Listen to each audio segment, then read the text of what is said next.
No, I don't think. I know from my benchmarking studies that almost every accounting professional, every bookkeeper is way too cheap. And we need to put our prices up. But we have to do it in the right way because we have to communicate value.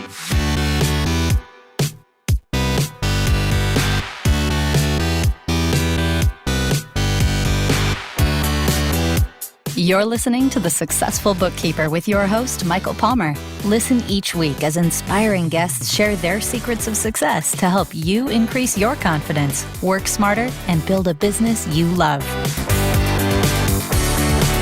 This episode of The Successful Bookkeeper is brought to you by PureBookkeeping.com, the proven system to grow your bookkeeping business.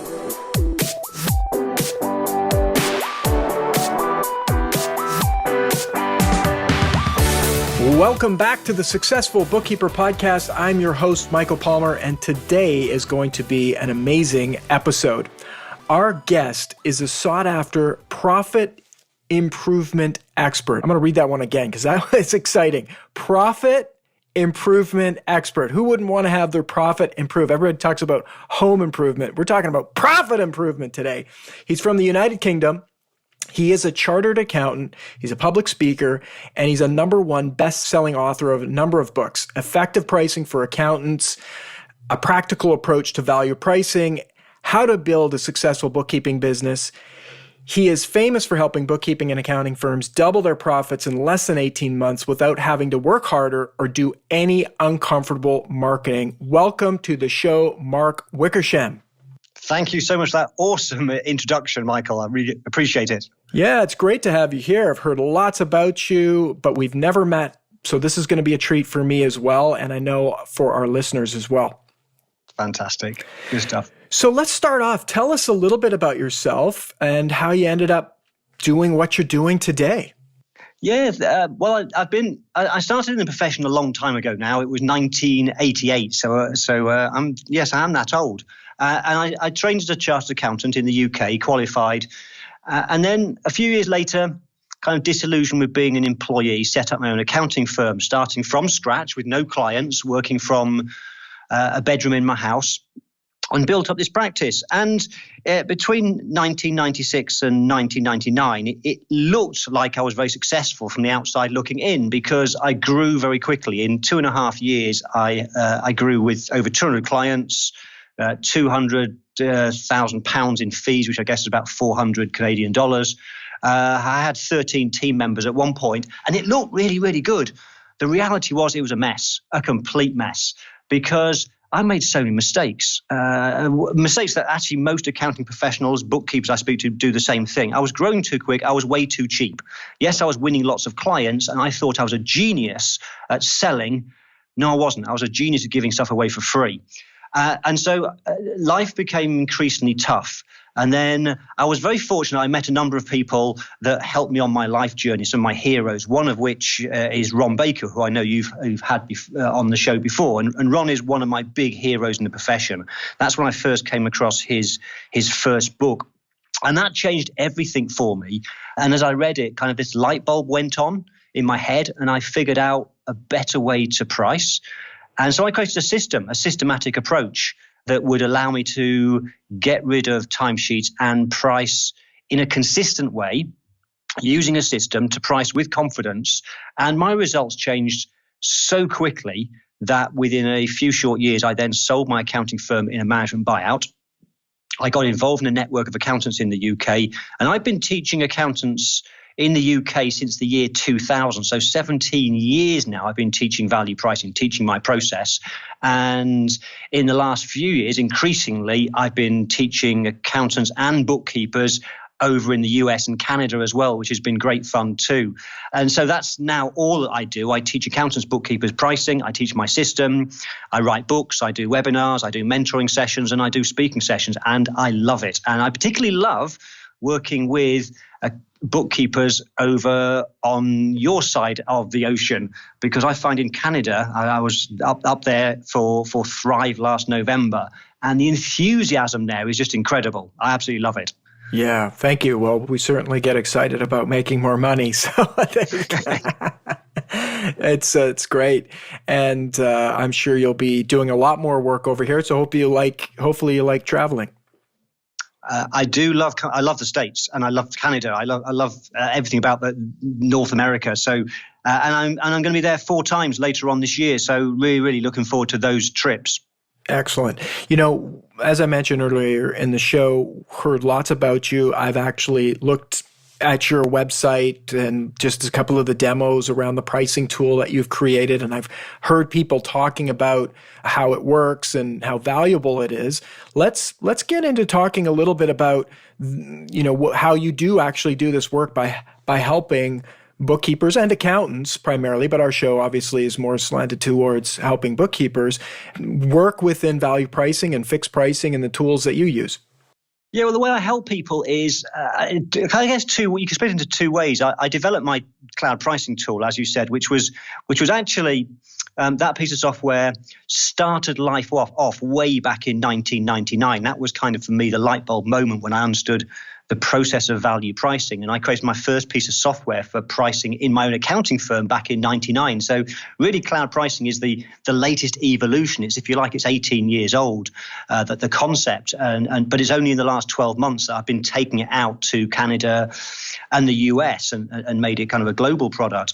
It's a tool that certainly gets some incredible results. And I was, just before Christmas, I had a UK bookkeeper sent me a message to say how he'd used it to increase his price by 7 times, not just 10, 20%, but 7 times, which is so far the biggest result I've heard. So I help people through that software tool, but I think actually more important than that, I teach people, I work closely with bookkeepers and accountants online. I have various mentoring groups, and I teach the concepts, because the software is great, but you have to understand value pricing first. And the trouble is, value pricing is not easy. It's insanely difficult. It's inherently difficult.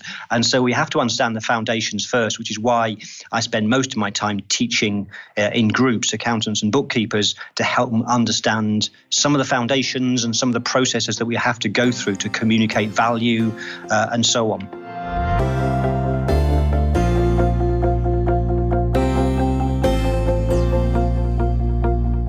It absolutely is a theme of being such a difficult conversation. And we get the question all the time, fixed pricing, value pricing, per hour pricing, and it's debated all the time. And in fact, I'm just going to pull up a question that came up recently in our Facebook group. So we have this great Facebook group. Hopefully you'll join it and help answer questions inside of that group as well, the Successful Bookkeeper on Facebook. Absolutely. And one of the questions that came up, it was, help. I really need to change my billing to value-based rather than hourly. As I continue to educate myself, I realize that I'm not billing what I'm worth, and so many clients seem to get sticker shock when given an hourly rate. Is there anyone that would be willing to help me build my packages? I will pay for your time, of course.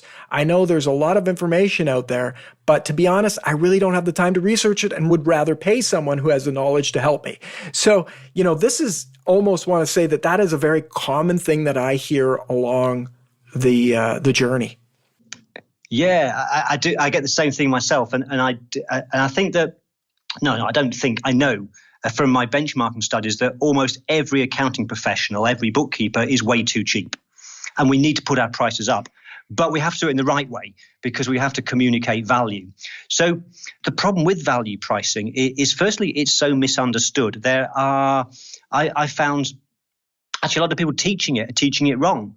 And a lot of misconceptions. For example, the single biggest misconception I come across in the profession particularly over the last 5 to 10 years, is in the UK particularly, a lot of firms are moving to fixed pricing, and they think that fixed pricing is value pricing, and it's not. Usually people that are fixed pricing have got a single price, a single fixed price. And if you have a single fixed price for anything, then categorically it's not value pricing, with a few possible exceptions. And also, I can guarantee with a single fixed price, it's always the wrong price. So if you have a client come to you to say, I want you to do the bookkeeping, and they say, yep, I can do that, and it'll be $200 a month, that's the wrong price. Because how can that possibly be related to value if every client gets the same hourly rate, for example? And the other point is, when you reveal a price, a fixed price, let's say $200 a month, the probability of that number being exactly the number the other person, the potential client, is able and willing to spend is so unlikely. It's almost zero. Yes, they'll have a number in their mind. They'll have a number in mind they're prepared to pay. It won't be the 200. It'll either be a high number or a lower number. If it's a lower number, they'll say that's a bit expensive and they'll go somewhere else. So the bookkeeper loses out. They don't make the sale. If it's a higher number, great, you make the sale, but that person would have paid more money and you've left money on the table. You've thrown profit away, which is almost a worse outcome. So one of the things that makes value pricing so hard is the fact that, firstly, value is subjective. Secondly, it differs from person to person. Everybody will value things differently. And thirdly, just to make it even more difficult for the bookkeeping industry, is the fact that bookkeeping itself is complex. The scope of the work differs so much from one client to another. You have clients with good record keeping, clients with bad record keeping, clients with a lot of transactions versus smaller clients. And that all makes it hard to work out what to price. And that's why I think historically we just go back to the timesheet because it's easy. But that's a crazy way of pricing. So what we need is a system. We need to have a system for value pricing. And the first thing we have to recognize, which is I teach a 7-step formula. I teach a very systematic way of thinking about it. And the first thing that we have to think about, which really strikes the heart of value pricing, is we have to recognize that different customers value things differently. And so we have to come up with a price discrimination strategy. We have to come up with a price discrimination strategy. And that's the starting point of our pricing. We have to figure out how we're going to charge different customers different prices. And the bad news is there are actually dozens of different techniques and ways of doing that, all of them very powerful and so on. And we've got to pick out what's the best ones that work for us. And there's really, I think, 3 or 4 in particular that work well for the accounting profession. And I call these options, bundles, upsell, and also we can use something which is based on time, which I perhaps won't go into now. But we can use a number of different techniques. And what our goal is when we're having a conversation with a client about what we do, bookkeeping, for example, our goal has got to be to come up with a price that's at the top end that particular client's able and willing to spend. And so we need to have a system for doing that. And what we can't do is we can't ask the question. We can't say, tell me, what's the most you're willing to spend for bookkeeping work? Because they won't answer that question. Or if they do give a number, they're lying. Okay, so we can't ask, but we've got to have a system, a way of asking the right questions and having a structure so that we can obtain that information. Because some clients will pay much, much more than they're currently paying. I said the example earlier, the guy who said he got a client to pay 7 times what he would have charged before. You only need 2 or 3 clients like that, and suddenly you can start turning away work and being more confident. The trouble is we don't know how to do that, so we end up trying to be competitive and cheap with all clients to win the business, and yet the amount of money we're leaving on the table is incredible.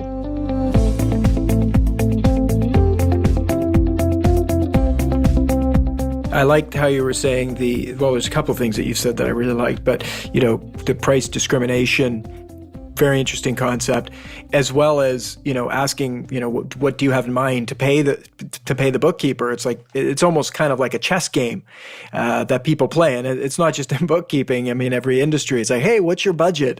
It's like, what a crazy question, well, it's, whatever they say, it's either going to be, do you even know if that's real or not? And they're always going to come in at low, like, what's my budget? The lowest possible amount. So I like where you're going with this, Mark. Well, absolutely. I mean, it is a crazy question. And one of the reasons it's crazy is because it creates what's called an anchor. It creates a reference price. So when you ask somebody the budget, they'll give you a number, and that immediately is going to constrain your thinking on what you'll come up with as a price. And it also reinforces in their mind that same anchor, so that you now, if you were to go in with a higher price, they're now thinking of the number they've given you, the budget. Whereas before you asked the question, they perhaps never even gave it any thought. So you must never ask that question. You always have to go first with the pricing. The person that goes first, it's the same with any form of negotiation. The person that goes first, that's always a close approximation to what the eventual outcome is. And so we have to be confident with our pricing. We have to have a system. We have to be able to reveal the price without asking that budget question. Yeah, and I think when you do this, people want certainty. And so when you do this, when you have a system and when you are trained on it well enough that you're confident with it, that provides certainty for people. So even though it might come across as being more than the competitor, they choose that person because they're bringing certainty. It's like, well, it's high, but they were just so confident with what they said and the way that they approached themselves that their unconscious mind is just more willing to go with something that's more certain than the uncertainty of, well, I'm getting a better deal. What am I going to get what I ultimately need or want? Exactly. Yes. Let's dig further into this. And what I really appreciate about you, Mark, is not just theory, but it's actually already you're giving us, the listeners, real tangible things that we can start to apply. And I'm sure people are going to be writing your name in Google to find out more and go to your YouTube, and you've got lots of great resources online to learn more. But let's give a few more pieces of resource that will help them go down this journey. Yeah, sure. Let's think about this step one of the formula, the price discrimination. And let me talk about a concept which I call options versus bundles versus the upsell, which are all three ways of price discrimination. Probably, I think, for our profession, the most powerful form of price discrimination, or at least the simplest, but also very powerful, is something called menu pricing, which I know you're familiar with because I've been teaching this for 17 years, and I know Ron talked about it as well on his podcast with you. And that's that you have to give people choices. And specifically three. He called it the Goldilocks Effect, which I know that's a popular name. I call it the magic of three. You have to give people three choices. And they then pick the one that they want. And when you do that, and when you do it well, what happens is most people choose the middle option. And so straight away, the reason why I think that giving three choices is the starting point on your value pricing journey is because it's easy to implement. And it's also, though, if you're nervous about putting your price up, and most people are, there's a lack of confidence, what happens if the client leaves? Well, what you do is you go to your clients who you charged a price for last year, and this time you come up with three options. The cheapest option, your bronze option, if you like, you price that at being an amount a little bit higher, I would suggest 2 or 3%. Higher than what you charged last year for essentially the same thing, but perhaps stripping out some of the bells and whistles. But then the middle option, you might charge it, let's say 20% higher, and you add into there some ways of adding value. And very often we can add so much more value with things that are low cost to us, like reports and so on. And then we have a higher expensive option that will be even higher still. And what happens, and people have said when we do this in the right way, very often, many of our existing customers who we always thought of as being price sensitive, when you give them those three choices, quite a few decide to go for the middle one, and therefore they choose to pay you 20% more in price than they paid last year for the extra things that you've built in, much of which don't actually take you any more time. They're things like reports. And so just using that one strategy alone, I know of firms in the UK that have said that they've increased their average price across their whole firm by 20% just by giving three choices. And if you factor in then fixed costs and so on, the impact on bottom line profit can be a case of doubling profits. So that's the first strategy that we can do at a starting point, give three choices. But also what we have to do when we start getting more sophisticated is recognizing that we should also think about options and upsells, which are also forms of price discrimination. So giving people three choices of bronze, silver, gold is a nice, simple way to start. And it also means that we can build standardized packages. However, because there's so much complexity in the profession, with every client is different and what has different needs, what we should also consider is giving them options right up front. In other words, ask them if they want certain things, yes or no, which allows them to tailor the package to exactly what they want, but it also means that you can get a better price. And so I often have people say to me, okay, Mark, if I come up with a feature for adding value, let's say as part of my bookkeeping, I could give the client every month a valuable management report showing the monthly analysis of profit and expenses and sales every single month. And the question would be, how should I treat that? And one option could be, and there's no right or wrong here, but you could say, okay, that valuable management report, I'm going to make that part of my premium bookkeeping package. And that would be a great thing to do. But instead, what you could do is you could say to the client right up front, before you reveal the price, you could say, would you like us to produce a detailed management report that shows you your profit and loss every single month? Yes or no? And most people would say yes to that.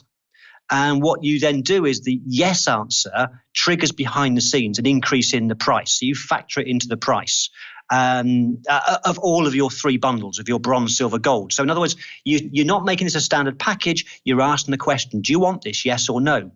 And there's lots of things we could ask that sort of question. We could ask, do you want a speedy, fast turnaround service, yes or no? Do you want your primary point of contact to be me, or are you happy to deal with my assistant? In other words, do you value dealing with the senior partner, the owner of the business, yes or no? And these are what I call options. And this is why they're so powerful. When you give people options, you say, would you like this? Would you like this? Would you like this? Usually they say yes, because people say, yeah, I want that. Stick that in the shopping basket. Stick that in the shopping basket. They say yes to these things. What happens is behind the scenes, your calculation, your price is going up, up, up, up. And your goal, which I know for bookkeepers, this is going to sound scary, but you want to make sure your pricing system, whether it's a tool like cloud pricing or an Excel-based spreadsheet, when you reveal the price, your goal has got to be to make sure that first price you reveal is too expensive, which I know is going to sound scary for people. But the point is, when you reveal your price, if the customer says yes straight away, you know for absolute certainty you've left money on the table. So you've got to change your mindset. Your goal is to get people to say that's a bit expensive, because then you know that you've found a number that's higher than the maximum they're willing to pay. And then when you have a system, whether it's an Excel spreadsheet or a cloud-based software tool, when that number's too high, you go back and say to the client, well, let's look at the reason why it's that price. You said to me that you really value dealing with me as the main point of contact and not Mary, my assistant.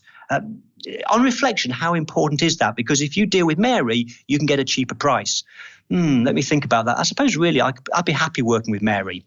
And so the client at that point then chooses, and they now reveal which of the things they've said yes to they really do value and which things they, on reflection, they don't value so much. And so you take those things one thing at a time out of the shopping basket and you recalculate the price.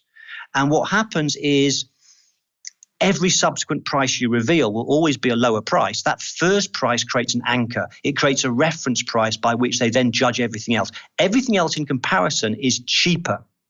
Whereas had you revealed that cheaper price right up front, that might have been too expensive. And this is to do with the contrast principle that we always judge things by reference to what happened immediately before. If you have a system to reveal a high price, where you know you have a system to then bring that back down with integrity, with transparency, then you will end up getting a much, much higher price.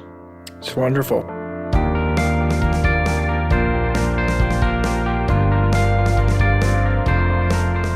There's a lot of psychological things that are happening in this whole process that you're explaining, and the one being comparisons, how people compare things. But as well, what I love is asking those questions is that they are literally commitment questions. It's like, do you want this? And when someone says yes, I want that, in psychologically they're actually becoming more and more committed to you just in the questioning process. Oh, they absolutely are. Yes, and that's one of the laws of influence is commitment and consistency, which Dr. Robert Cialdini talks about. And one of the techniques that is very powerful is you should always have a face-to-face conversation when you're having price conversations. Always, a fatal mistake is to put prices in a brochure, in a follow-up email, on the website. You should never do that. You've got to have a face-to-face conversation. And the starting point is actually to build up the value first. So you would build up the value of what you do. You would present your three options, the three choices, and then only when the client fully understands the value, fully understands what's in it for them and what the options are, only then do you reveal the price. But a great technique is if you're revealing your bronze, silver, gold bookkeeping, and if you use the right language and build your structures right, before you reveal the price, it's always a great idea to ask the client this question. Say, so Mary, tell me, out of the three options I've shared with you, which one do you think is the most appropriate for your business? And very often, because they've not seen the price at this point of time, they will say the middle or the most expensive. And very often the most expensive if you've got loads of valuable stuff. So what happens is if she says, I think the premium one is the right one for my business, that's what I need, then you reveal the price with your system. And if the price is too high, you might still have to change a few things about it. But this law of commitment and consistency, we like to be seen to be consistent in our actions, means that Mary is more likely to perhaps change a little bit the premium price, but she'll want the premium budget, the premium package. She won't suddenly say, oh, do you know what? I'd love that premium package, but I'm going to go for the cheapest one, because she's made that commitment. And you make it, I think it's a great point you said about psychology. Actually, the whole of pricing is about price psychology. Price psychology is so misunderstood, and yet the reason it's so powerful is because there's no such thing as the right price. The right price doesn't exist, and this is a conversation I have with accountants and bookkeepers a lot, because we're very analytical. We like precise numbers, and this is why I think we like timesheets, because it's a precise number, even though it's a wrong number. It's a precise number, and the problem with pricing is there is no such thing as the right price. There is no scientific scale like there is, for example, with weight or temperatures or colors to tell us what the right number is. Price is an arbitrary, made-up number. We don't know the price of anything. And so given that it's a made-up number, whenever we buy anything in life, we make comparisons. And so our job as a business owner, running our own business, is to use the right language and the techniques to help the client see the comparison with the value as being a great deal for them. Even though our price might be 3 times more expensive than the bookkeeper down the road, we need to use techniques in our communication to make the value come alive, build up the value, and at the same time, techniques to make the price seem much smaller than it really is. Absolutely. And that's, I think, why you alluded to this is not easy. It is a lot to this, because, if we're thinking about dominoes, right? You push one domino and all the dominoes start to fall down. Well, the pricing conversation that we're talking about right now, there's like 20, 30 dominoes before this that can be very powerful to make sure that they're all falling in the right direction. And comparisons, like you're saying, if we think about bookkeeping, if you walk into a business and they're comparing you with the bookkeeper down the street, you are in trouble, because they're going to compare your price, whatever that price is, they're going to compare you to what's in the market, what they've known, their experiences, what other the people that their social influence has said about it. It's like that's they're going to come up with. Oh yeah, I pay my bookkeeper $20 an hour. That's what you're competing against. So right away, the game has to be a part of, I'm not like those other people. I'm different. I have more things to offer. I'm going to help you get to where you need to get to, which is what I think you're saying, is that this is not one thing, click a button and, here's your price. It's all completely made up. It's completely invented. And this is not traditional in this industry. Absolutely. The worst thing we can do is quote an hourly rate, because an hourly rate, $30 an hour or whatever it is, it doesn't convey any value, because people don't buy an hour of time. They buy the end result. And so we have to get away from the hour. People make comparisons. So if you quote an hourly rate, what comparison will they make? Well, they'll probably think about how much they pay their employees by the hour. And in comparison, that's a big number. Your price is going to be a big number, even though I know that bookkeepers undercharge massively. That hourly rate will be seen as a big number, because the client will make their own comparisons and they'll compare it with something that's less. And so we have to break that completely. We have to figure out how do we quantify the value? How do we communicate the value of what we do, and then come up with a price that demonstrates to the client there's a profit on the deal, that they're getting so much more back than the price that you're paying.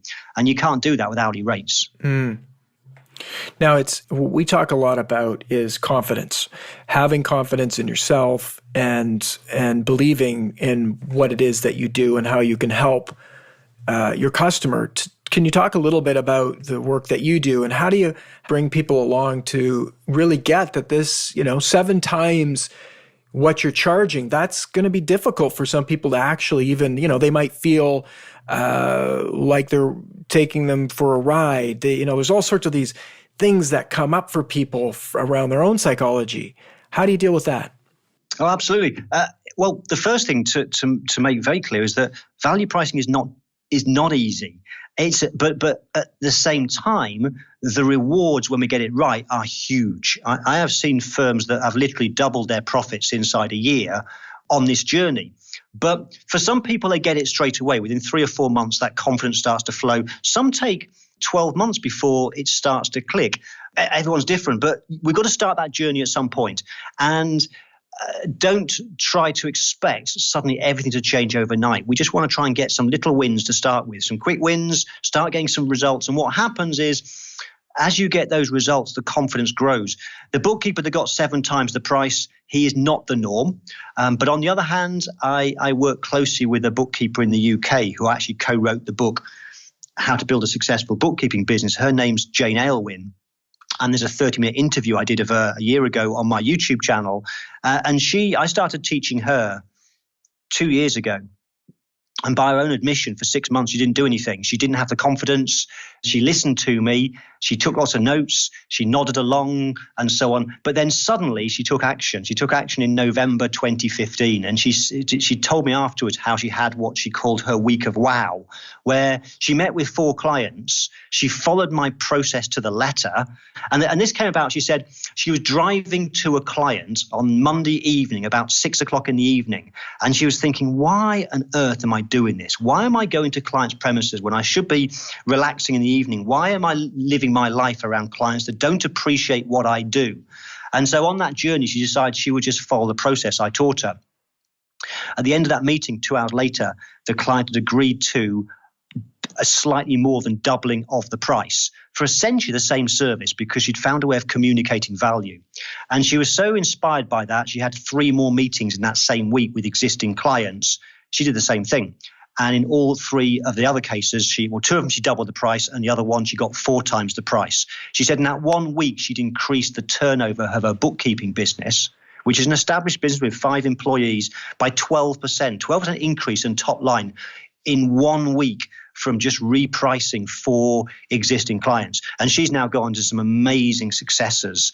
But our journey all starts somewhere. We have to start somewhere and just keep learning. I'm 17 years I've been teaching this. I am still learning stuff now. And that's because value pricing is an emerging topic. It wasn't until about the 1970s that a few university professors started to teach it. In the last 20 years, we've seen a huge growth in behavioral economics, a huge growth in price psychology, and we are still at the very early days of actually learning the psychology of price and so on. So we've just got to look at it as an ongoing journey, that we're not going to master it in a few months. We're not going to master it in a few years, probably not even a decade or 2.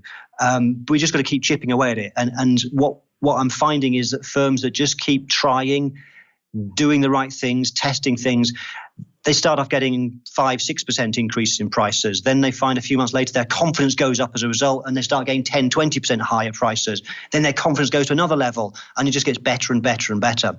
So my advice to anyone is take some time to learn about pricing. You said the word earlier. Confidence is a big issue. I think confidence is the single biggest issue. It's the single biggest thing holding us back. And confidence or lack of confidence comes from a lack of knowledge and a lack of systems. If you have the knowledge, if you do the education, and you have some systems for pricing systematically, then suddenly you have the confidence. Absolutely. I echo what you're saying. It's just little bits at a time are what going to lead to these really impressive results. They don't happen. The one woman that you mentioned, 2 years. Well, even 2 years is, if you knew it would be only 2 years, then you'd take that journey. If you knew that in 2 years, you'd be making way more money and having way more satisfaction. I think it comes back to everything we do in life, is just knowing, hey, where am I headed? Where am I trying to get to? What outcomes do I want to have? Making more money, having more freedom, having more enjoyment. If you know that's the end, well, listen, learn more about pricing. We know that's going to lead to those types of outcomes. And just take a little bit, increase your education with people like Mark today. I mean, this has been fantastic. Your confidence will grow. You'll be able to implement things like this, invest in things like the education with Mark, and join groups like the Successful Bookkeeper, and get with people who are doing it.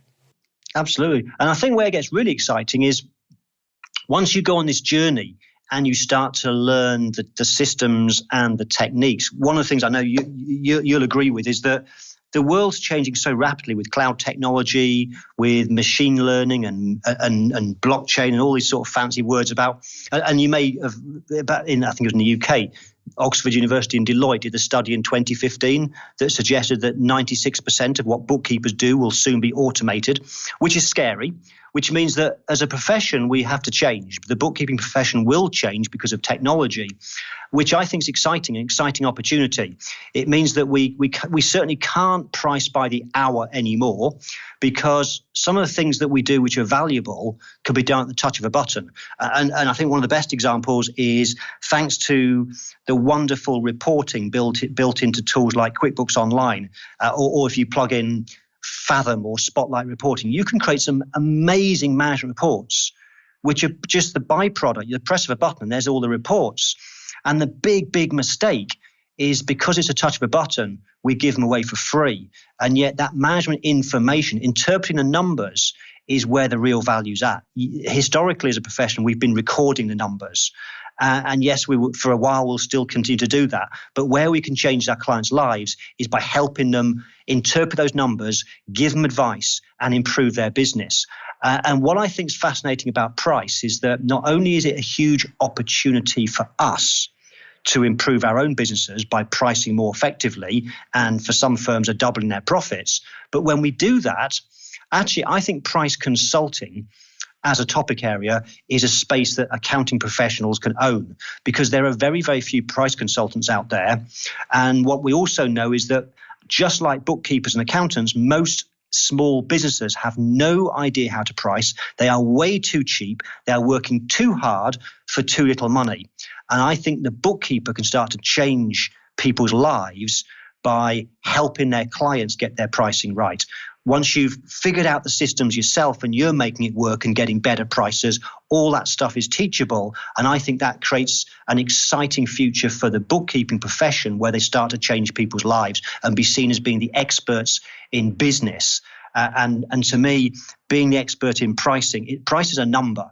And bookkeepers and accountants are the experts in numbers. We have credibility there, much more so than other areas of traditional consulting like marketing consulting and sales consulting. That's scary stuff. But price consulting, price is just a number. And we have credibility when it comes to the numbers that make up the profit and loss account. So I think pricing is very exciting. I think the future is very exciting for the profession. I agree. And I just love what you've said. I echo it completely. I guess the spirit of this podcast is to empower bookkeepers so that they can empower the people they serve, which are small businesses.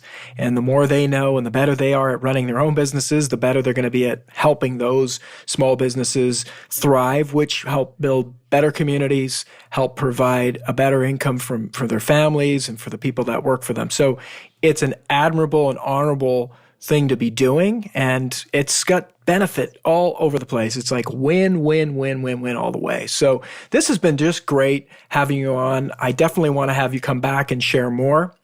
But before we let you go, where's the best place for our listeners to go and start to learn more about you? Well, if anyone wants to see me live, I think I said earlier, I am actually coming across the pond several times this year. I will be at Scaling New Heights. I will be at QB Connect in San Jose. I'll be speaking in Accountex in Boston. And then most exciting, at the end of the year, I will be speaking at QB Connect in Canada, in Toronto again, which I'm really looking forward to, because I got such a great reception there last November. So I'll be over. So come and see me live at one of those events. Also, if you want to try out and get a free 30-day trial of my software, Cloud Pricing, I can send you a voucher code. And I can also give you some completely free video-based training. I do a lot of video training. So best way to find out about all the stuff that I do is either connect with me on LinkedIn. I'm easy to find on LinkedIn. Go and connect with me on LinkedIn. And then what I always do whenever an accounting professional, a bookkeeper connects, I send out a message listing with some links to some free stuff. Or go and check out my website, which is wickersham.co.uk. And when you go to my website, you'll find, for example, you can get some free things there. For example, you'll get, if you want a copy of my book, How to Build a Successful Bookkeeping Business, it sells on Amazon in the UK for £29. But please do not buy it on Amazon, because if you, as long as you pay the shipping and handling, I will send you through the post a copy of the book, and you can find details on my website. So my main advice is connect on LinkedIn, and then we can start a conversation, we can start a dialogue, and I can send you some links to some stuff. It's great. Well, all of those links and all that information we'll have as well at thesuccessfulbookkeeper.com, and I encourage you to check Mark out and learn more about what he's doing. It's fantastic. And thank you for being on the show today, Mark. Thank you, Michael. I've loved it. Excellent. Until next time, we'll see you later. That wraps another episode of the Successful Bookkeeper podcast. To learn more about today's guest and to get access to all sorts of valuable free business building resources, you can go to thesuccessfulbookkeeper.com. Until next time, goodbye.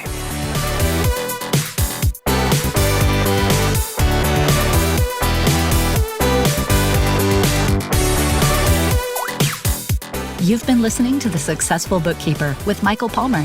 For more information and to download the resources mentioned in this episode, please visit us at thesuccessfulbookkeeper.com. Thank you for listening.